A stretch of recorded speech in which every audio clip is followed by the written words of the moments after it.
లలితా మాతా శంభుప్రియా జగతికి మూలం నీవమ్మా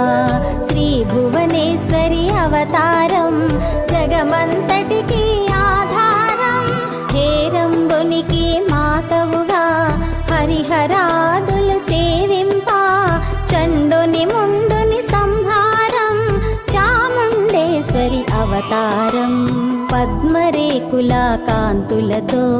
బాలా త్రిపుర సుందరిగా హంసవాహన రూపిణిగా వేదమాతవై వచ్చితివి శ్వేత వస్త్రము ధరించి అక్షరమాలను పట్టుకొని భక్తి మార్గము చూపి